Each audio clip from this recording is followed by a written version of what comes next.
at kumukuha ng cover para may parating. Hindi lamang po sa mga Marcos, kundi may parating sa buong mundo ang nagaganap na event na ito na patungkol sa withdrawal of support.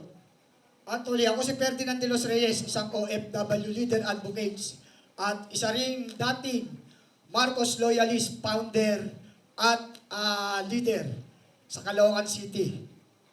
Subalit kami ay nagsuporta kasama si Bro Manny at ang mga sila Atilin Tugado at napakarami po mula pa po sa Vice Presidential. Kami po ay kasama na ni BBM. At hindi lang po yun, maging panahon ng kanyang ama, kami po ay naroon na.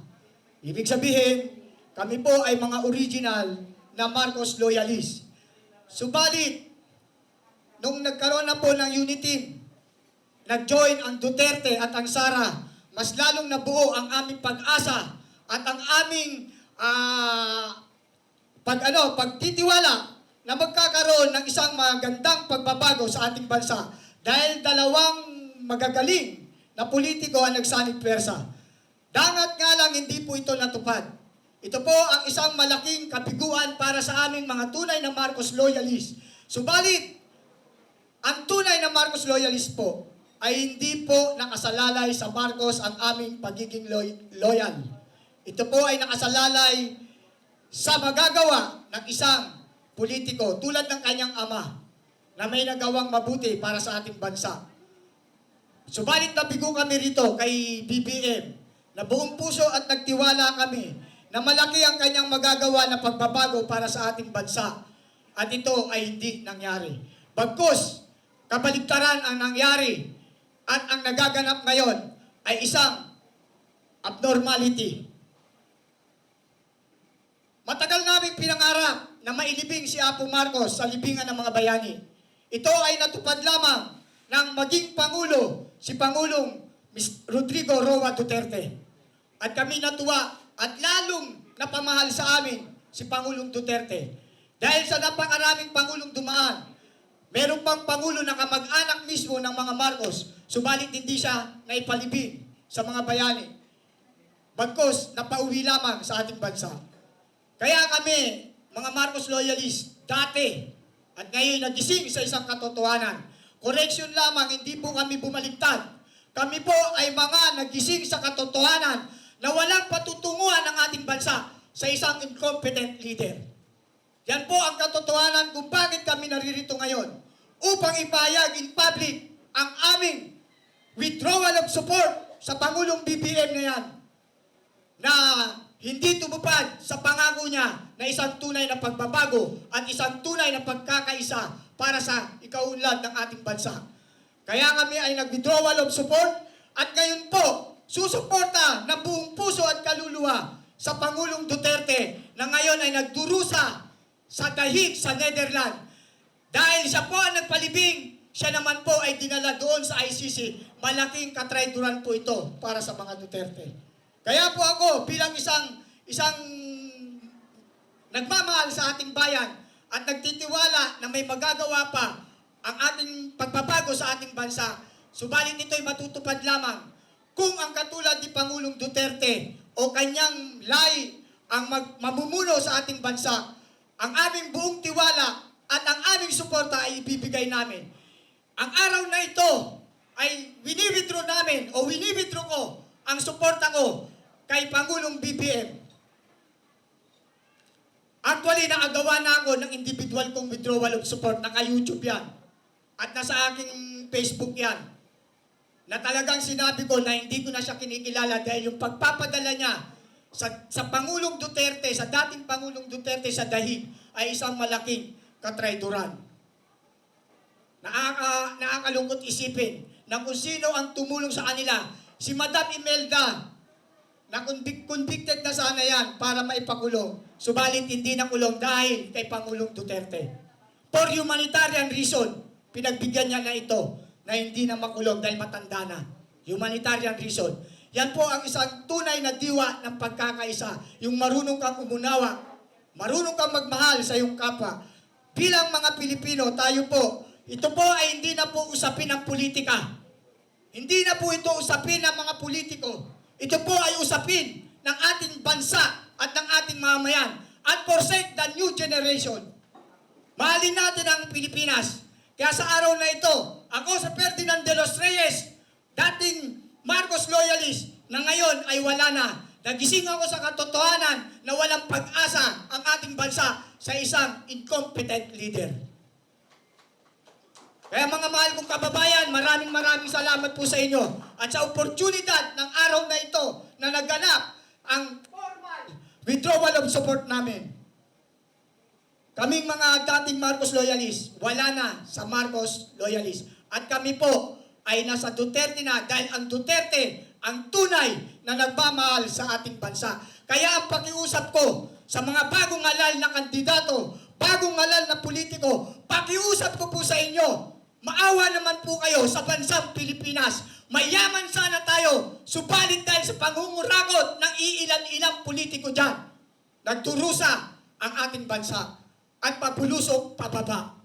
Sana naman kayong mga bagong halal na politiko na binoto namin, mahal namin kayo. Senator Bongo, Senator Bato de la Rosa, at marami pang iba. Sana naman, gampanan nyo ang inyong mga tungkulin tungkol sa pagpapaunlad ng ating bansa. Kayo ay muling nahalal dahil kami ay nagtitiwala sa inyong kakayahan. Dahil kayo ay gumawa ng mabuti sa ating bansa at sa ating mamamayan. Kaya sana naman, itong pagkakataon na ito na kayo ay muling nahalal, isipin nyo naman po ang ating bansa at ang mamamayan. For sake of the new generation, maawa po kayo sa Pilipinas. Mahalin po natin ang Pilipinas. Lubog na po tayo. Kawawang-kawawa na po tayo. Pakiusap ko po yan sa inyo. Hindi po tayo magkakakalaban dito. Tayo po ay isang Pilipino, iisang lahi. Muslim, Kristiyano, kung ano man po tayo. Tayo ay mga Pilipino. Mahalin po natin ang Pilipinas. Mahalin po natin ang mga Duterte. Dahil ang mga Duterte, ang tunay na nagpagkama ng pagmamalasakit at pagmamahal sa ating bansa. I-research nyo po kung ano ang kanilang mga achievement and accomplishment during his term. At makikita nyo ang pagkakaiba. Pasensya na po sa Pangulong BBM. Yan po ay isang katotohanan. Hindi ko po kayo inaaway. Pinapahayag ko lamang po sa inyo ang katotohanan na sana naman ang intindihin nyo ay ang ating bansa, ang ikauunlad ng ating bansa. Sabi nga ng iyong ama, ng iyong yumaong ama, isang bansa, isang diwa. Sana ganun po. Maraming salamat po sa inyo. Maraming salamat po sa organizer. Maraming salamat po sa mga media. Sana po walang edited. Ang araw na ito, kung ano man po ang naipahayag namin lahat dito, huwag niyo pong edit. Ilantad niyo po ang katotohanan. Because the truth shall set us free. Mahalin natin ang Pilipinas. Nandyan sa pagsusuporta namin sa ating PBBM at kay Inday Sara. Pero sa ngayon, parang ano man nangyari sa ating lipunan? Ano ba nangyari sa ating bansa? Mahabagin langit. Kaya, ang laki talaga ng kakulangan sa pinaggagawa nitong, ewan ko, sabi nila, bangag, hindi ko alam.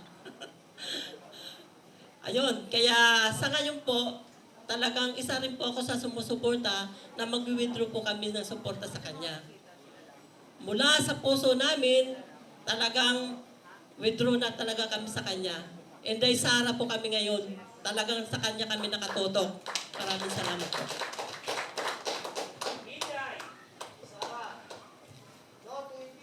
Magandang hapon ho sa inyong lahat. Ako si Dr. Rafael Barroso, former professor at lecturer sa University of the Philippines sa Los Baños. Ako rin ang founder ng Progressive Socialist Movement of the Philippines at isang general ng Filipino Guerrilla Forces. Kasama ko si Colonel Bukay Medran. Bilang isang professor, ako po'y sumulat ng 3 libro na ngayon. At ito naman isang analysis, political analyst po ako ng J101.5 FM radio. Isang political analyst. At ako ho yung nag-umpisa ng mag-organic tayo school on the air sa Radyo Pilipinas. Okay, announcer ho ako ng Radyo Pilipinas dati. Retired na ho akong professor ng University of the Philippines. Writer po ako gusto ko sanang sabihin sa inyo na marami hong hindi nakakagusto ng performance ni Ferdinand E. Marcos Sr. Okay. Sa libro ko ho, ang sinabi ko ho, ang kanyang accomplishment. Ang hindi nakakaalam, marami sa atin ang hindi nakakaalam, kahit na ho, si Joma Sison ng Communist Party of the Philippines, hindi nila sinasabi na si Ferdinand E. Marcos Sr. ay isang sosyalista. Okay, kami lang hong mga analyst, political analyst na nakakaintindi niyan. Bakit siya isang sosyalista? Hindi ho siya kapitalista, hindi ho siya komunista. Bakit siya sosyalista? Diba, during the time ni Ferdinand E. Marcos, kaya siya ay sosyalista, kaya mahal na mahal ko ho. Ang ama ni Apo Marcos, ako'y isang Ilocano. Ano ho? Mahal na mahal ko ho siya, gawa nung noong pinag-aralan ko yung accomplishment niya, ako'y naiiyak na lang. Kasi bakit? Hindi pinagpatuloy po yan ng mga sumunod na presidente. Sinabi nila, nirescue natin ang democracy sa Pilipinas, pinabagsak natin si Apo Marcos. Isa ho ako dyan sa mga nagmamarcha-marcha dyan. Noon ho ako nasa University of the Philippines po. Noong pinag-aralan ko po yan, na-analyze ko, na siya pala ay sosyalista. Being the founder and chairman ngayon ng Progressive Socialist of the Philippines Movement, ang layunin po namin is to eradicate poverty in the Philippines.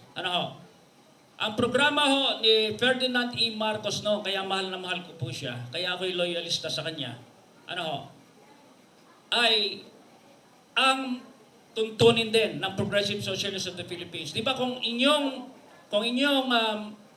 pag-aaralan po, di ba po ang PLDT, Meralco ay pag-aari ng Pilipinas, ng gobyerno?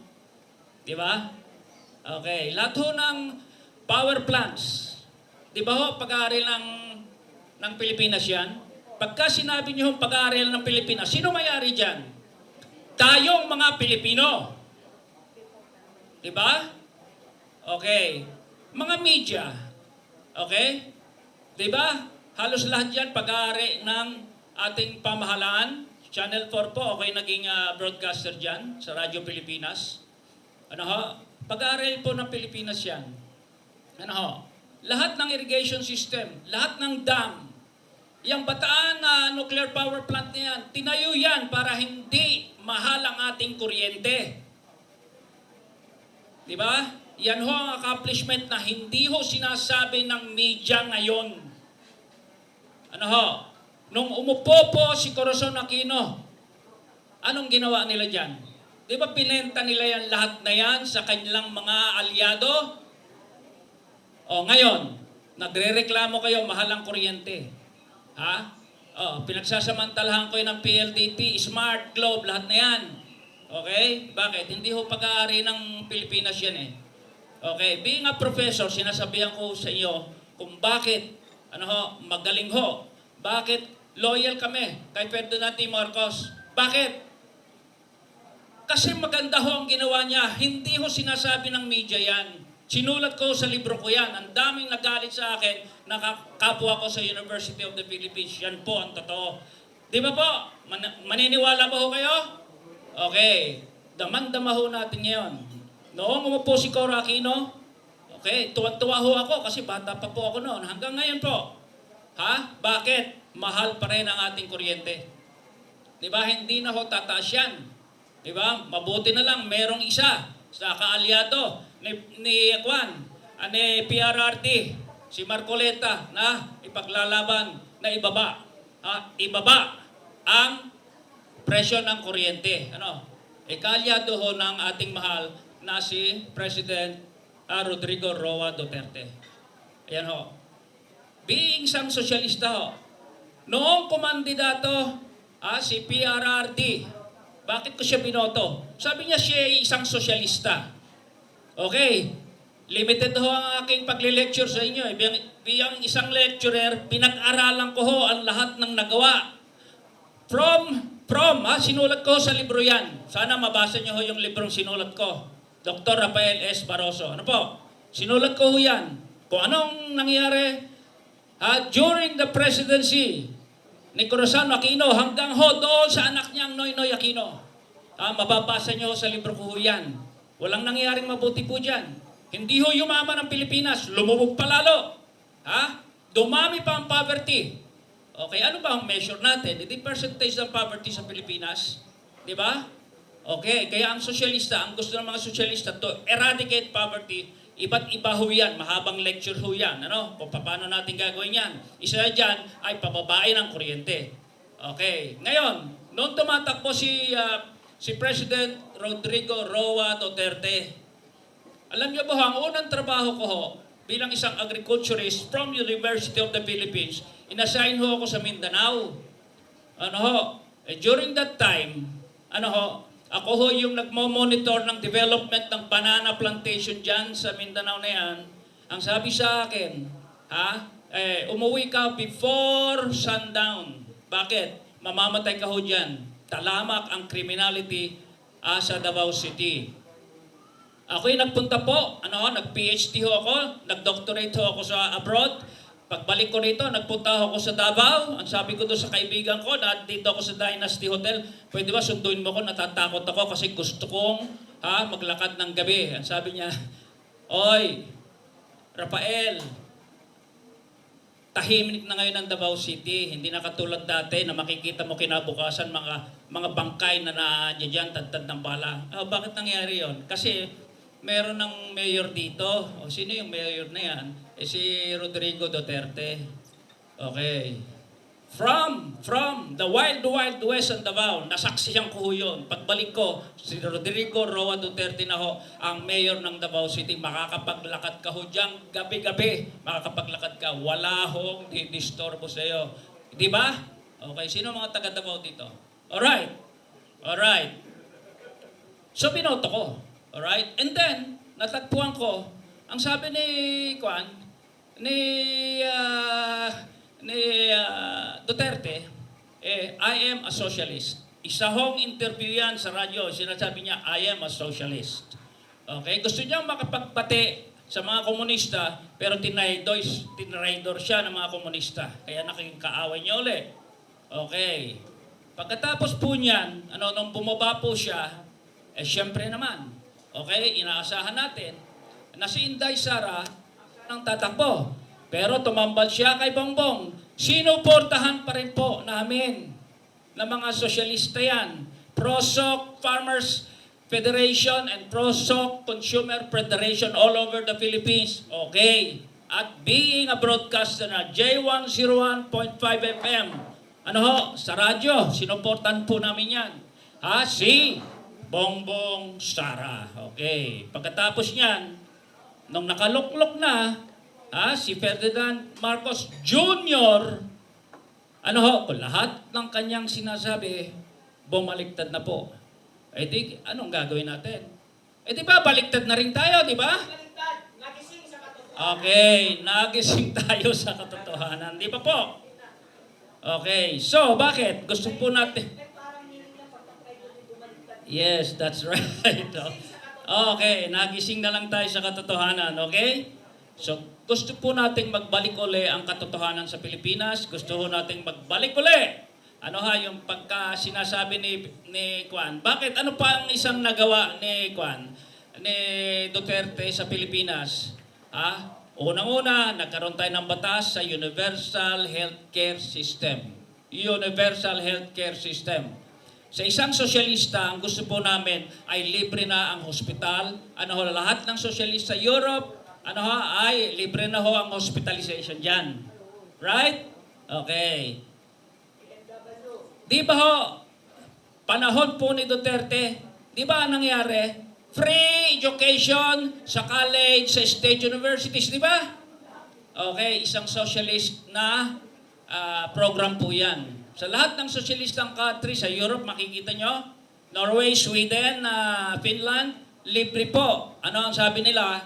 From birth to grave, ay libreng lahat. Yun po ang gusto natin. We have to eradicate poverty in the Philippines. Ay balik po natin. Yung naumpisan po ni Duterte, sana kay Marcos, Sara, ipagpapatuloy sana niyan at independent foreign policy. At bakit ngayon meron ng mga Typhoon missile ang mga Amerikano dyan ho sa Pilipinas? Dati-dati ho, wala naman ho yan, di ba? Okay, independent foreign policy. Yan po ang gusto ng grupo po namin. At yan po rin ang gusto po ng dati-dating presidenteng Rodrigo Roa Duterte. Kaya, sa ngayon po, on behalf of the Progressive Socialists of the Philippines Movement and FGF, okay, ay susuportahan po natin ang pagkagising ng mga Marcos loyalists. At ngayon naman ay sasanib tayo at tayo ay declaration of full support for FPRRD and BP Sara Duterte. Kami po ay susuporta. Ako po ay dating kawani ng ating pambansang pulisya. Retired na po ako at ngayon po ay tahimik na pribadong mamamayan natin. Pero ako po ay tahimik din na sumusuporta sa mga adhikain natin dito sa pagpupulong na to.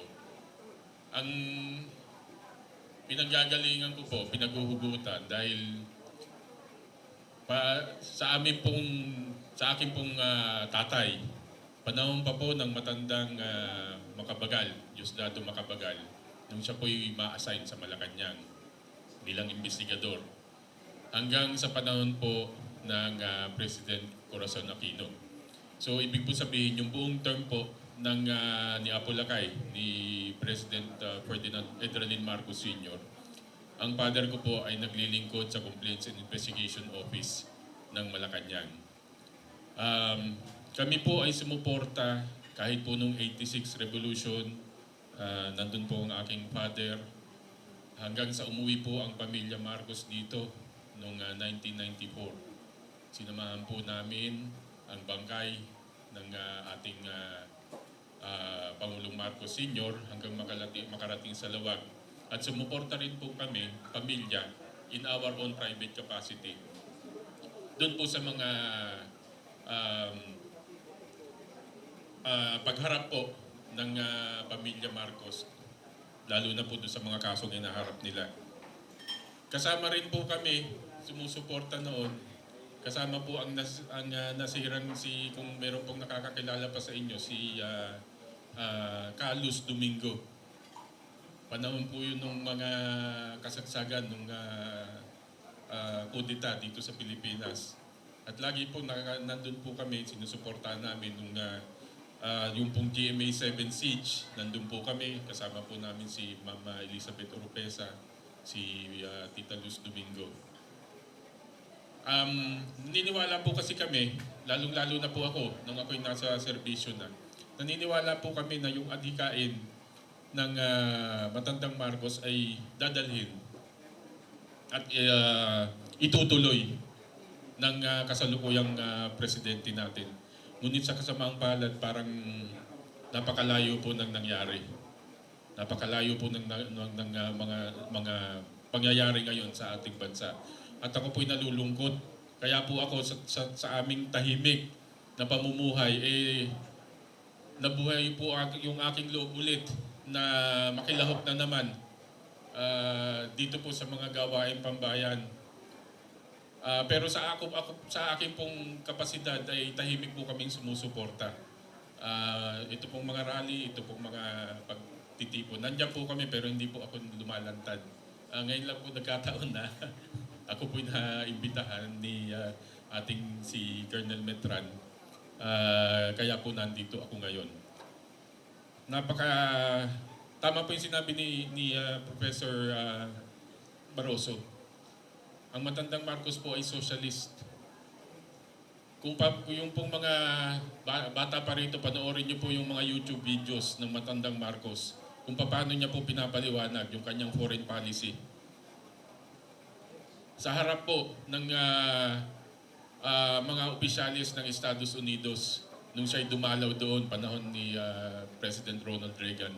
Makikita niyo po kung paano pinapaliwanag ng matandang Marcos ang kanyang foreign policy. Na sa ngayon po ay parang kabaligtaran yung nangyayari. Ano pa po? Ito pong ito pong ating current na constitution, yung 1987 constitution, yan po ay naipasa dahil meron pong mga interes na pinagsisilbihan. Hindi po yan ipinasa para sa taong bayan. Kung mapapansin niyo po, sunod-sunod yung pagpa-privatize ng mga utilities, kuryente, tubig. Kaya po walang tigil ang pagtaas. Hindi po yan yung pangarap ng matandang Marcos. Kaya po nagtataka kami bakit ito ngayon, ganito nangyayari sa atin. Pero nang pumasok po yung administrasyon ng ating Pangulong Duterte, retirado na po ako, at siya nga pala, nung pumasok po si Pangulong Duterte, I retired last 2015. Hindi po ako nag-retire dahil sa edad. Nag-retire po ako dahil ako po'y nagnegosyo na lamang. Ako po'y optional retiree, kaya po ako'y nagnegosyo na lamang. Hindi ko po inabot yung administrasyon ng Pangulong Duterte. Pero nakita ko po yung diferensya. Yung pamamalakad, yung pamumuno ng Pangulong Duterte. Makikita niyo po na ang unang-una po sa ating tinatawag na security. Ibang-iba po nung panahon ng Pangulong Duterte, makakalakad po kayo, maginhawa ang loob ninyo sa mga anak ninyo, na kahit umuwi ng gabi, alam niyo po, panatag kayo, safety ang anak ninyo. Ano pa po? Yung infrastructure, yung pong ginagawa ng Pangulong Duterte nung kanyang panahon na yung nga pong pag-build, na kung mapapansin niyo po, ganun din po yung ginawa ng matandang Marcos nung araw. Puro infrastructure, puro development po ang tinitignan nila.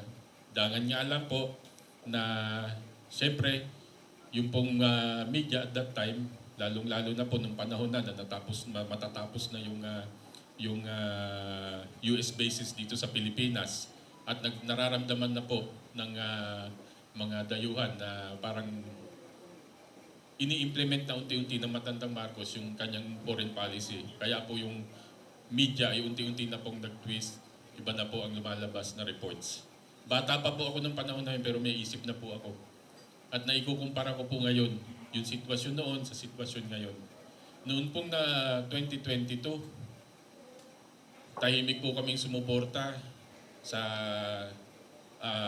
kay Marcos Jr. Ako po ay pumirma na. Noon pa man, ayan po, nandiyan si Colonel Beltran. Noon pa pong hindi pa po nabubuo yung Filipino Guerrilla Forces. At that time po na kino-conceptualize pa lang.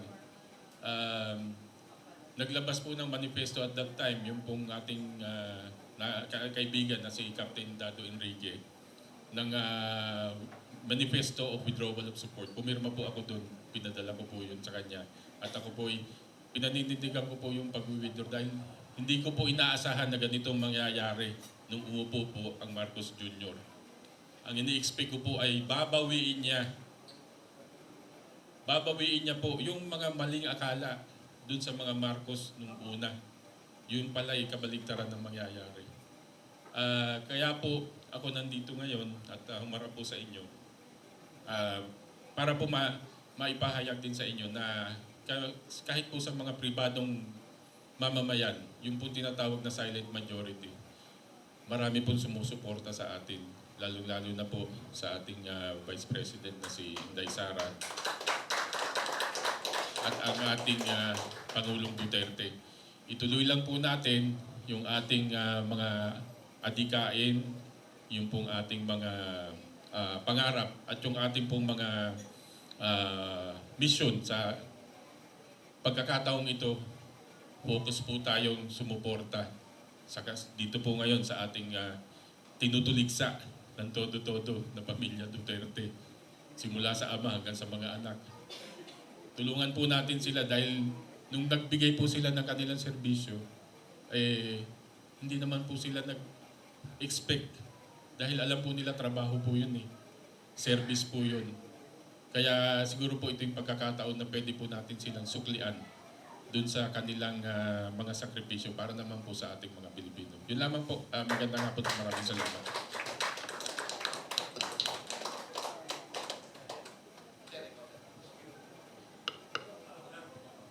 maalala ko lang yung original 1980s. Nabanggit ni retired Galang yung si Carlos Domingo.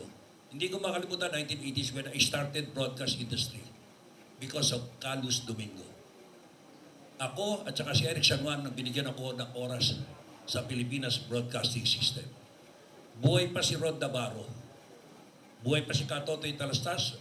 Buhay pa si Bomba Arrieta. To cut story short, marami na pong nalagas sa hanay ng radyo, diaryo, television. Mga batikang komentarista. Pasensya na po kayo, nakahawak ako ng mikropono eh. Hindi ko ito bibitiwan, naabutin mo tayo ng dilim dito.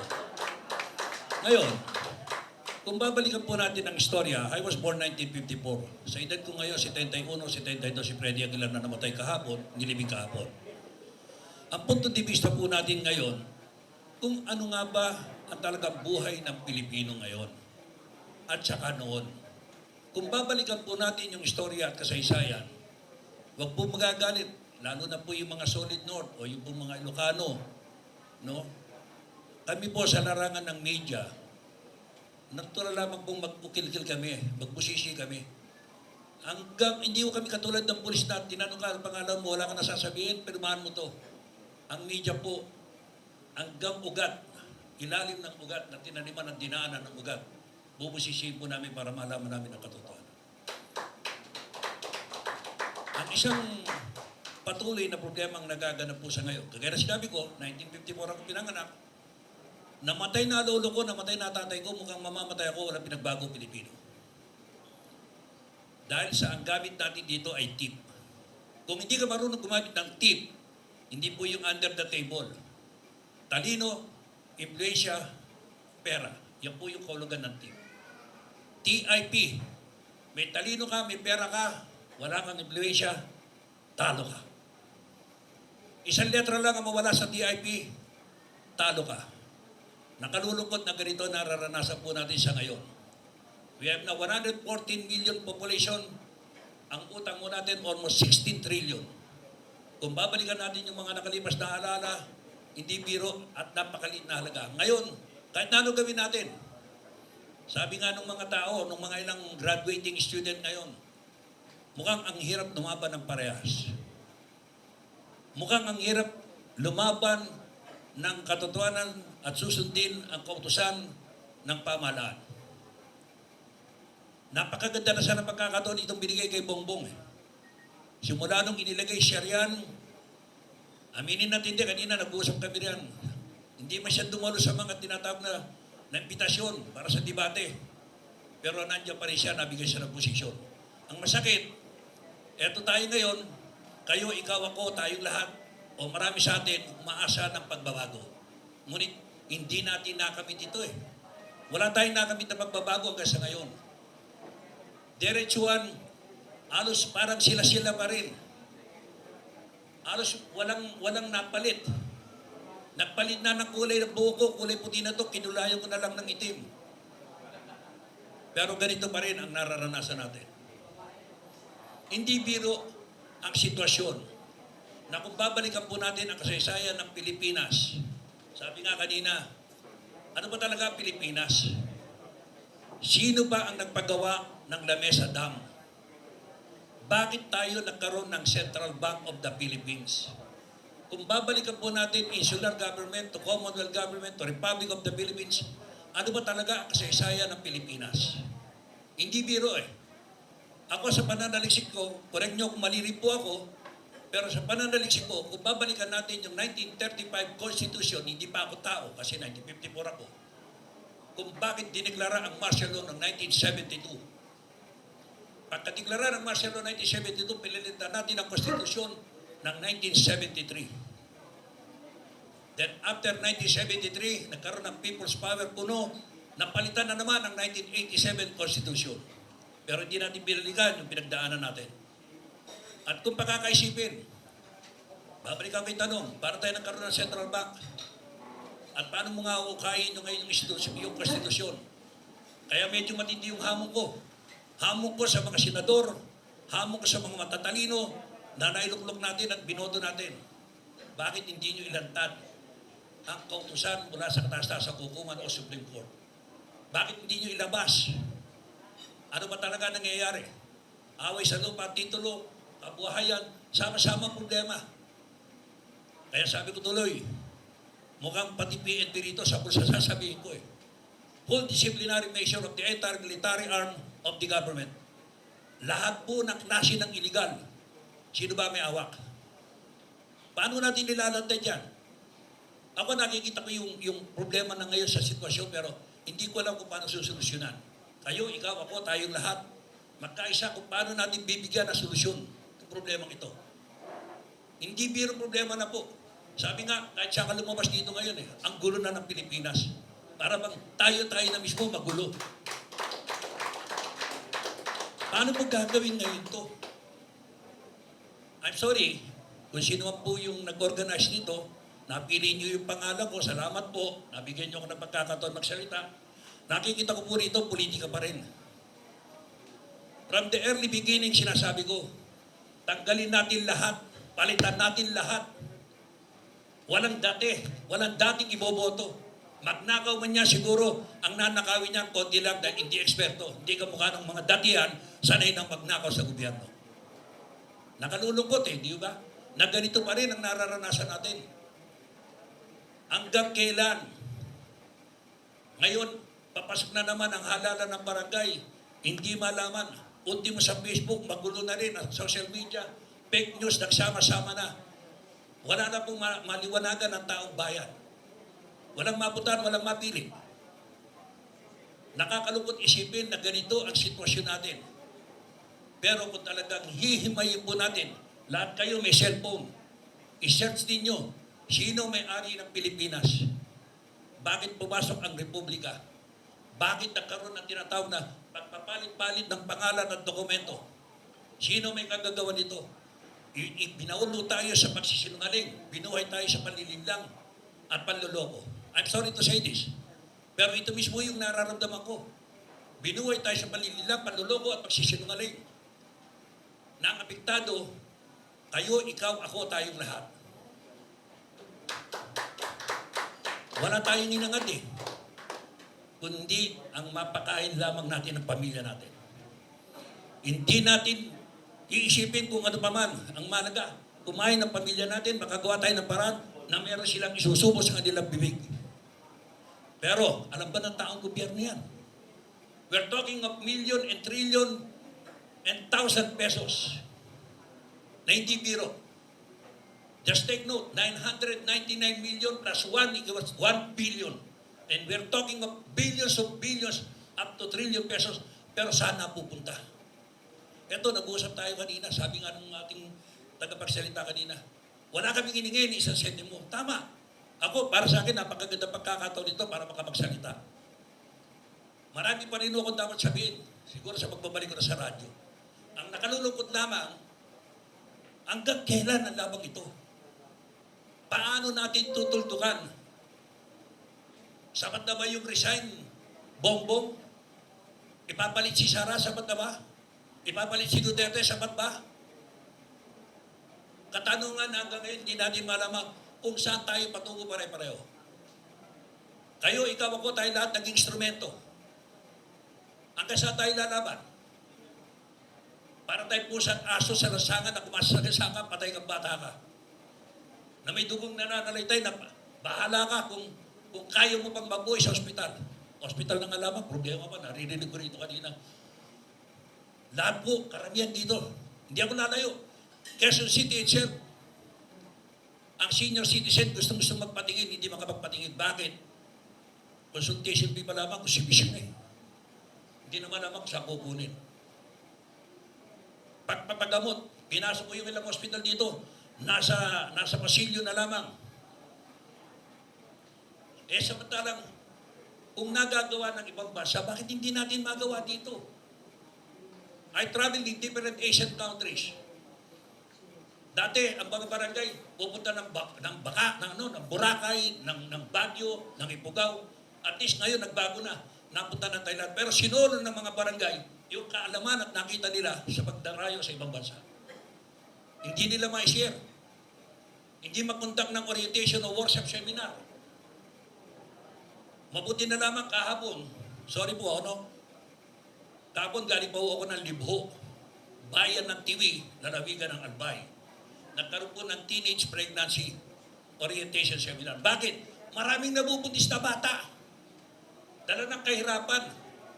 Kaya mabuntis ng apo, Koreano o ng anuman dayuhan, tuwan-tuwa naman si nanay dahil meron siyang apo. Pagdating ng isang taon, iiwan, problema na. Kahirapan na naman. Well, marami akong dapat sabihin sa inyo, pero alam ko marami pa rin ng tagapagsalita. Marami akong dapat talukayin, makinig na lamang kayo, pero pagka inimay ho natin ang todo-todo, ang sitwasyon ito, tinitiyak ko sa inyo, lahat tayo patungo sa problema, walang solusyon. Ang kailangan ko na lamang dito sa bulwagang ito, yung pagkakaisa, pagkakaunawa ng bawat isa. Lumaban tayo sa tama. Ilantad ang totoo. Kasi kung imay ko po yung katotohanan dito, aabutin ho tayo ng paglubog ng araw, hindi ho matatapos. Kung bakit wala hong ginto ang Marcos. Mag-isip ba kayo nun? Siyempre, isipin nyo, may ginto ang Marcos, magagalit sa akin yung mga nasa norte. Ano ba si Marcos, Ferdinand Marcos doon? Abogado ni Acopiado. Way back from bago siya naging presidente.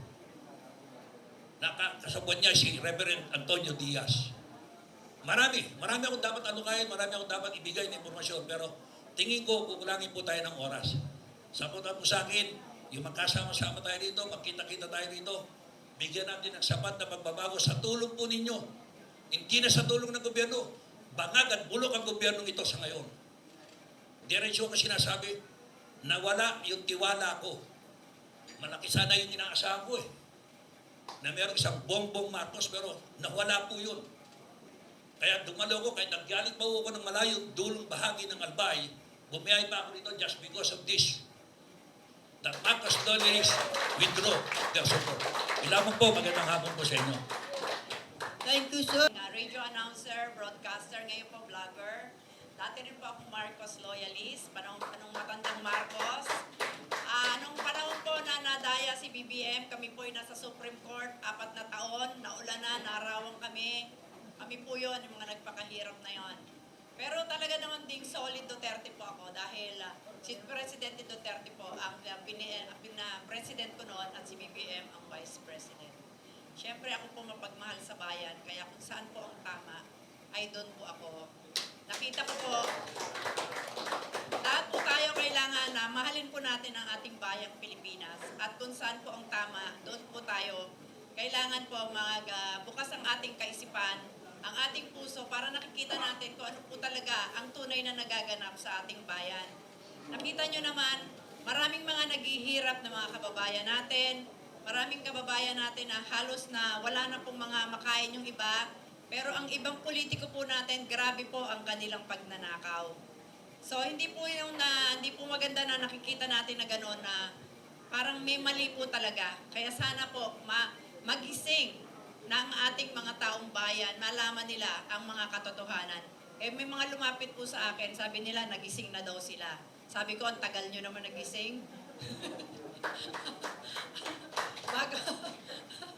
Dapat, bayan muna ang ating iisipin. Huwag na po tayo puro politiko lang, dahil yung mga politiko na yan, hindi rin po natin sila maaasahan. Kailangan po, sarili din po natin. Sarili po natin ang mahalin natin at mahalin natin ang ating bayan. At pumili din tayo ng mga politiko na alam natin nagmamahal sa ating bayan. Katulad ng ating Presidente Duterte na binigyan tayo ng safe and orderly Philippines nung panahon niya. At ganun din ang ating pinakamamahal na VP Sara na magiging nating next president. Kaya suportahan po natin sila at huwag po tayong titigil hanggang hindi po makabalik ng Pilipinas ang ating pinakamamahal na Presidente Duterte na ang kanyang tanging layunin at hangarin lamang ay para sa kaibubuti ng ating bayang Pilipinas. Mabuhay po ang Pilipinas. Mabuhay po tayong lahat. God bless us all. 20 pieces of it na merong 50 signatures na kukunin. Punta kami ng Luneta, punta kami sa sarili kong lugar, naglakad at lahat-lahat. Nakakalungkot kasi yung pinaglaban mo na wala. Isa-shout out ko lang po, yung may mga sabi sa akin sa kahapon, kagabi. At pwede ba paki-shoutout naman na ito ang aming shoutout for sabi nila bagag daw. Totoo naman siguro, no?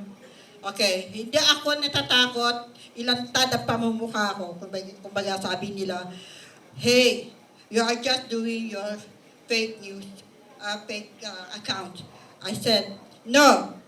If you can find my face in Facebook, and I am doing the fake news, show it to me. Sabi ko nga sa kanila, ito. Iya.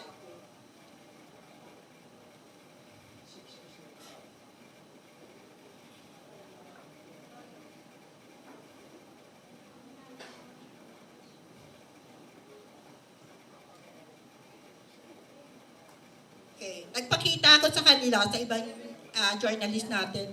Kung fake accounts ako, hindi ko ipapakita yung face ko mismo sa Facebook, sa Instagram, sa Threads, at kung saan mga social media platforms. It's just because, kaya kung bakit ko ito nasabi, pinaparatangan pa kaming mga ibang mga loyalists na kami ay nag-Duterte, kami daw ay nagbibigay ng mga fake news. When I found it out, kayo ang nagbibigay ng fake news. Nagpunta sila sa BBS, pero actually, sila pala yung mga peke. Now, I am challenging you right now. I won't mention your name, whoever you are, then even the network people, please stop. Please stop. Kung wala kayong magawa, tigilan nyo, baka may paghantungan kayo. Okay? Ito yung shout out ng mga friends ko. Sabi nila, Lynn, please tell them the economic condition of our country. We are now in deep shit. Taxes wanted to make it higher. Wow, sabi ko. Yes, sino may sabi nito? Tataasan ba? Recto, Mr. Recto, tama po ba na taasan nyo ang taxes pa namin? Pangalawa, the prices of the commodities, no control at all. Fourth, the executive budget was so high, sky high talaga. But how about the project? It was the projected po ba? The project po ba? And then the position was then used politically for in a wrong way. Hindi ko gagamitin yung isang term na dapat kong gamitin. Election process. Nagamit ba? Tama ba? Anong ginawa? Yung mismo yung mga nanalo, ayaw i-proclaim. Duterte Youth, ayaw nilang i-declare. Kesa may kaso. Bakit nila pinapun 2022? Tapos si Attorney Respicio, nanalo siya sa lugar nila. Ba't ayaw nila paupuin? Kasi nagbigay na problema? Kanino? Sa COMELEC daw. Okay. I am against to terrorism, not to illegal drugs. Ito ang sigaw ko, mulat-mulat noon pa. Sabi ko, kaya ba ngayon, kaibigan, kung sino ka, at ako nandito, galit ako sa illegal drugs. At ang inyong lingkod po, nakatanggap na rin ng threat. Mismo sa kaloyalista ko. Sabi ko, wow, galing mo ha. Okay lang, do. And be happy to what you are saying right now. What threat is that? It was then, announced ko na rin. Kumbaga, nasabi ko na sa kinauukulan. Truth and honesty, justice to our deprived citizens. Sino sila ba? Ako ba? Kayo lang ba? O sino ba? Marami po. Yeah. Ang senior privilege sa discount, meron po ba kayo natatanggap sa discount? Yes, meron daw. Pero ano, is it practical? Walang discount ang toothpaste natin. Yes or no? May discount po ba? Wala. May discount po ba sa sabon? Wala rin. Anong klaseng discount ba ang gusto nila? Pinulitika lang ba talaga ang mga senior? Nasabihin nila kasi kami senior? Wag naman sana. Wag nyo kaming gawing paraan para maging sikat kayo. Hindi kayo sikat. At lastly, this is what I am saying. Why? Umalis ako sa iyo, BBM. Because our national security is not secured at all. My country, your country, our country is no longer secured. Why? Kung babasahin nyo, makita nyo, magbasa kayo ng international news, nasa na ang international terrorism ngayon? Alam niyo po ba kung nasa na? Nasa na? Nasa USA, nasa UK. Ang pinakahuli, nasa Israel na, nasa Jerusalem na. Nasaan sila? Bakit?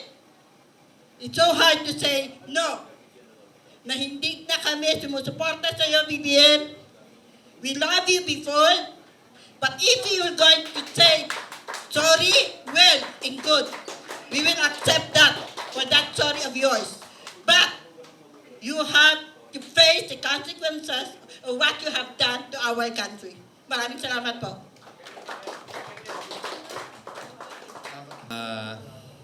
Hindi ko malaman kung saan ako magsisimula. Pero kanina, kisir, narinig ko anong solusyon. Sa huling sasabihin ko, mayroon tayong solusyon. Yung solusyon na yon, hindi natin pinagkakaisa. Pero pag nagkaisa tayo, yun yung solusyon. Mamaya ako ipapaliwanag ko ano. Kasi nga, marami ako yung sa sinasabi ni Sir kanina, saludo ako doon. Dahil yun rin ang aking pangarap. Pangarap na sana ang bansang Pilipinas ay mapunta na sa magandang Pilipinas. Ang dami ng pangalan natin eh. Bagong presidente, bagong pangalan. So, balikan ko po, umpisahan ko po bakit ako naging Marcos loyalist at bakit ako naging makabayan. Ang aking channel po sa YouTube, Makabayan and Informative Channel. Ako po ang tunay na makabayan. Hindi katulad ng makabayan, yung Makabayan Black. Sila po ay fake na makabayan. Fake po sila. Sila ay makabayan. Makabayan sila. Bakit ko nasabi makabayan? Ngayon nga, sa administrasyon ni Pangulong Marcos, binayaran sila eh. Kaya tingnan nyo, mayroon ba nagrarally ngayon sa kalsada, sa EDSA? Mayroon ba kayo narinig? Wala. Mayroon, may kunwari. Kunwari yun eh. Pagkukunwari ng mga makakaliwa. I'm sorry to sa mga makakaliwa, kasi alam naman natin, ang aktivista kasi, dalawang klase sa aking paningin. Isang aktivista para sa komunista. Isang aktivista, ako na yon, kami na yon, tayo na yon, para sa katotohanan. Para sa katotohanan tayo. Yun yung gusto ko. Ako po ay, para malaman nyo kung bakit ako, kung narinig nyo po ang Filipino Guerrilla Forces, FGF, na sinimulan namin ni Captain Dado sa Libingin ng Bayani, doon namin binuhay ang FGF, Filipino Guerrilla Forces, April 9, 2024. Na kung saan, ang bansang Pilipinas ay medyo nagbabanggaan ng China. Ang bansang Pilipinas, ang ating gobyerno, wala silang pakialam. Alam niyo bang pakialam nila? Pinapakilala nila yung politika, yung political opponent nila, na paano nila pabagsakin para by 2028, sila pa rin. Sabi pa nga hanggang 2040, naku, naluko na. So bakit? Yung pera ng kabanang bayan ngayon, inubos nila. Inubos 3 trillion para lang pabagsakin si Pangulong Duterte ayon sa aking information. Pero bago ko sabihin, ipagpatuloy ko mga nagsimula po ako sa edad na 14 anyos. 13 anyos ako, dumaan na ako ng basic military training. Yung tinatawag na mga obstacle, mga rappelling course, lahat pinagdaanan ko sa edad ko na 13 anyos noon. Sa OP, Maguindanao. Sa 14 anyos ako, napalaban na po ako. Sa edad kong 14, napalaban na po ako. Nang 3 araw, 3 gabi, kami ay 17 lamang. Ang kalaban namin ay 400. Pero bakit nabuhay pa ako? Sabi ng Panginoon, ikaw bata, kailangan magtagumpay ka kasi mayroon ka pang tatahakin na problema sa ating bansa. 17 po kami, walang namatay po sa amin. Ang kalaban namin, umaabot sa 75 ang namatay. 150 ang mga tamaan sa kanila. Kasi pag araw, may karoon kaming kakampi na kasama ng mga tinatawag namin air support. Air support, yung helicopter or jet fighter. Pero pag sa gabi, kami na lang ang lumalaban. Ngayon, dahil nga sa aking experience, dinala ako po sa Port Magsaysay para mag-aral ng high school. Mag-aral ng high school po, So, pag-college ko po, yan yung simula rin ng utang na loob ko sa mga Marcoses. Because nakapag-aral ako hanggang college. Ngayon, itong shortcut na natin, 2020, nagsimula na kami nag-organize para kay Bongbong Marcos na yung tinatawag namin Vanguard of Democracy. Na kung saan ang aking advisor dito ay si Colonel Samonte na kung saan instructor ni Bongbong Marcos sa Special Forces. Ako po ay isang graduate po ng Special Forces po na kung saan nag-training si Bongbong Marcos at tinulungan namin sa kampanya. Ang aking grupo noon, Vanguard of Democracy, ay umaabot ng 6 million more or less. Ayon sa aking mga commanders on the ground, sila ay sumuporta kay Bongbong Marcos. So yun yung pinag-usapan namin. Lagi kami nakikita dyan sa Mandaluyong headquarters during the campaign. Nag-uusap kami ni Martin Araneta. Ang lagi kong bigkas lagi, I am the anti-corruption group. Lagi kong sinasabi yun, anti-corruption group. At yung kataga na yun, kaya pala hindi niya pinapansin yung kataga ko na anti-corruption group. Mamaya ko idudugtong doon, So, tumutulong kami. Sa aking pag-aakala, kaya ako binuwis rin ang buhay ko pagsuporta kay Marcos. Gusto ko mabawi ang pangalang Marcos dahil alam ko sa aking paglaki ay ang Marcos ang nakapagbigay ng magandang programa sa ating bansa ayon sa kanilang ayon sa ating mga speaker na nakita naman natin na magandang nagawa ang Marcos. Bagkus nga lang, mayroong tayong komunista na sumisira sa ating peace in order. Kaya bumabagsak ang Marcos. Ngayon, dahil gusto ko makabawi ang Marcos, sa inaakala ko at inaakala natin na ang Marcos ay babawing muli at papakanday ng bansang Pilipinas ay kabaliktaran pala. Kabaliktaran, malaking kabaliktaran. So, shortcut na natin, nanalo na si Bongbong Marcos, nanalo na po siya. Noon nagko-conference kami sa Mandaluyong, after how many weeks siguro, nakikita na kami sa BGC, isang building na malaki. Oops, biglang ang asinswa. So nag-uusap kami doon ni Martin Araneta, yung brother-in-law ni Bongbong Marcos, bunsong kapatid ni First Lady. Nag-uusap kami na yung programa ng Pilipinas. After 6 months, hindi na kami nagkikita. Bakit? Siya ang naunang na-involve sa agrikultura at saka sa Bureau of Customs. Siya na-involve. So, sabi ko, ang pinag-uusapan namin doon sa meeting namin, laging korupsyon. Yun pala, number 1 pala sa korap. Kaya pala, pag sinasabi ko, naramdaman ko, okay, bigyan natin ng palakpak. Korupsyon, ating gobyerno, Naramdaman ko kasi, na pag nagsasalita ko ng korupsyon, bumabas sa kanya, at lumalabas sa kabilang tainga. So, yun yung dumating ng panahon, nagkausap naman kami ni Secretary Lagdamio. Ito na yung masaklap, mga kaibigan. Nung pag-uusap namin ni Secretary Lagdamio sa Malacanang, na sabi niya sa akin, yung bang organization mo ay registered? Sabi ko, yes sir, registered sa SEC. Okay, paramihin mo ang grupo mo para tayo ang magdi-distribute ng kayamanan ng Marcoses sa mga mahirap. So tuwang-tuwa ako. Kasi magagamit ako na isang instrumento ako na makapagtulong sa mga mahirap. So, galak na galak ako. Eh sabi nila, kailangan magpatayo ng building. Nagpatayo rin ako ng building. Inilan ko yung pension ko, nilon ko para meron na kaming gaganapan na mga conferences. So, yun yung akala ko. Nung tumatagal, umabot na ng 2024, umabot na ng 2024 mga kaibigan, ay nawala.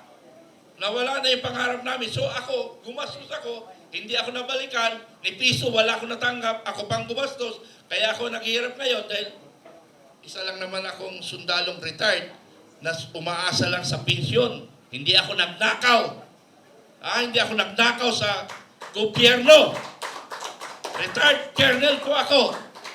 Na isa akong, ang inaasahan ko lang ang sweldo ko. At hindi rin ako nangarap ng increase. Kung mayroong increase, salamat ako. Pero ang akin lang, ang mahalaga, makapagserbi ako sa bayan.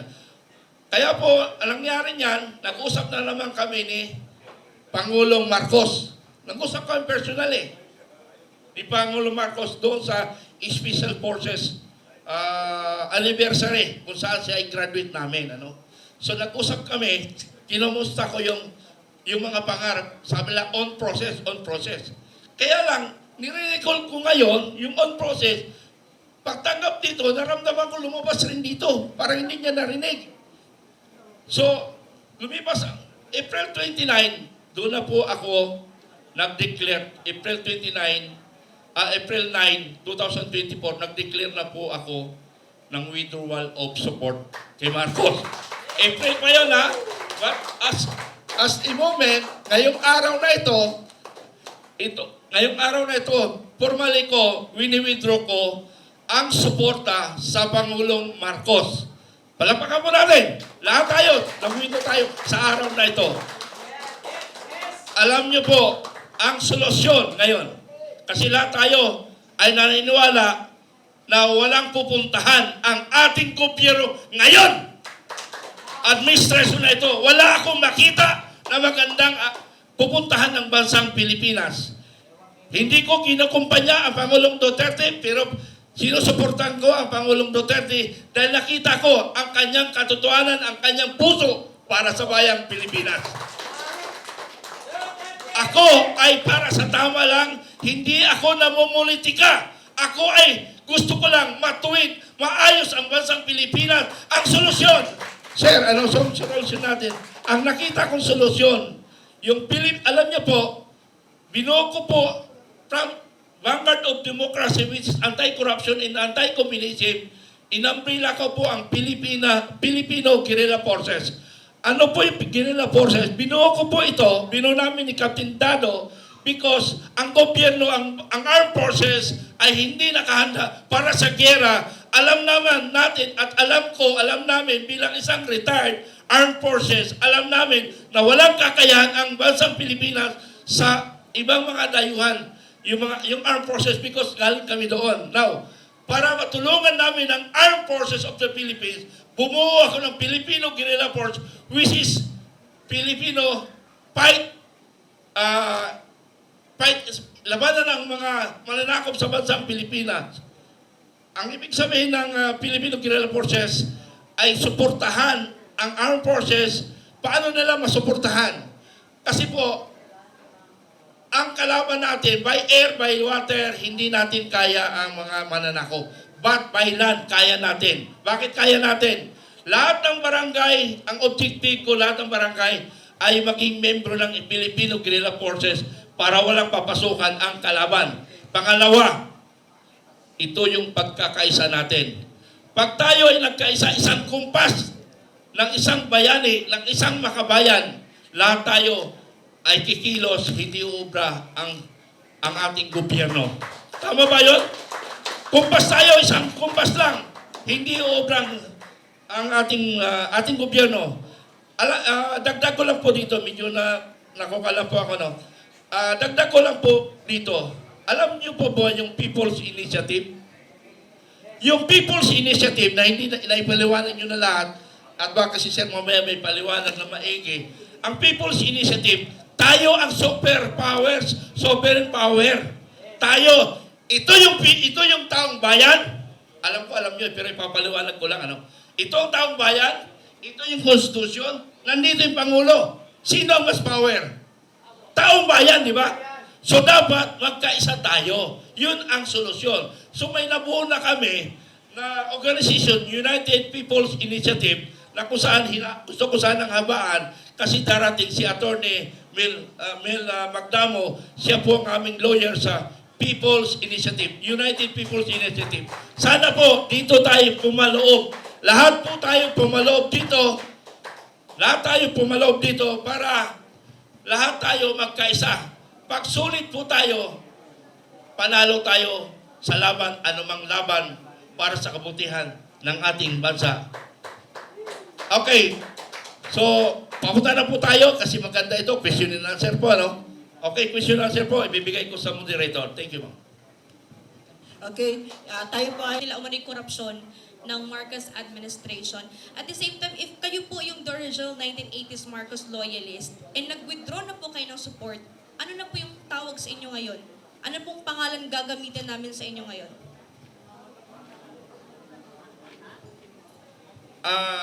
Kasi po, sila po yung organizer dito sa pag-withdraw. But we will support the group. Kasi ang grupo po namin, Filipino Guerrilla Forces kami. Pero itong Filipino Guerrilla Forces, non-partisan ito. Non-partisan. Para lang sa tama kami. Now, yung UPI, United People's Initiative, maraming organization to nakapaloob. Nandito yung 6, yung mga general na marami. Then, pero tama ma'am yung tanong mo, ano ang itatawag natin sa grupo? So, we will discuss. May sasagot dito sa grupo natin, Okay, si ma'am ang mag-announce ito because I want to be neutral. Gusto ko ang tama lang ako. Pero sa totoo lang, Duterte pa rin ako. Kasi siya ang gumagawa ng tama. Okay. sa katanungan po ng ating kaibigan na lalong-lalo ng SMNI, ating pong pangalan sa ngayon ay Duterte Team. Duterte Team. Duterte Team. Okay, ito po. Sir, stand nyo na lang po sa umano'y korupsyon dito sa administrasyon ni Marcos. Pakiniwanag. Anong stand po ninyo sa nangyari yung umano'y korupsyon po dito sa Marcos administration? Ano yung ma-reaction po ninyo? Ako bilang isang tumiwalag, ayaw nilang sabihin tumiwalag, kundi sa katotohanan lamang ako. Katotohanan, hustisya, at sa katarungan para sa ating bayan. Hindi naman siguro mahirap isipin at gawing maliwanag sa isipan at ilagay sa puso. Ang nagre-reject lang naman talaga ay yung mga kalaban na gusto nila, sila lang ang talagang pumosisyon sa mga oras na to. Mukha naman yata hindi tama. Okay? Sagutin ko yung tanong mo, kaibigan. Dahil napakaganda ng tanong mo at ito yung oportunidad para sa mga pangkaraniwang mamayang Pilipino na naghahangad ng isang tunay na pag-unlad at tunay na pagbabago sa ating bansa. About dyan sa stand namin sa korupsyon, talagang kami naninindigan na kung maaari, yung korupsyon na yan ay matigil na. Dahil sila naman po ay malalaki ang sahod. Pangalawa, mayayaman na sila. Kaya kung tungkol sa korupsyon, dapat itigil na yan at ang unahin at atupagin nila ay dapat ang kapakanan ng bayan at mamamayan. Especially sa next generation natin. Dahil kung tutuusin mo, napakayaman ng ating bansang Pilipinas. Lalong-lalo na sa usaping natural resources. Kung sila ay magtatrabaho lamang ng naayon sa kanilang mga mandato, uunlad ang ating bansa. Sana ang isipin naman nila, tama na yung pagpapayaman. Hindi lahat dahil maraming mga magagaling na politiko na talaga namang sumusunod pa rin sa kanilang mga mandato. Hindi ko nababanggitin yan, basta yan, nasa Duterte. Nasa Duterte ang may prinsipyo mga politiko. Kaya nasa Duterte ang aming loyalty. Kaya kami nag-withdraw, hindi lang kami ngayon nag-withdraw. Ngayon lang kami nagpahayag in public. Kaya hindi ko sinayang ang pagkakataon na makapagsalita dito at yung invitation, kahit wala akong pamasahe, gumawa ako ng paraan para lang may parating ko ang sentimento ng mga mamayang Pilipino. Tigilan ang korupsyon, ang unahin ay ang kapakanan ng bagong henerasyon. Maraming salamat po. Siya na? Okay. Can you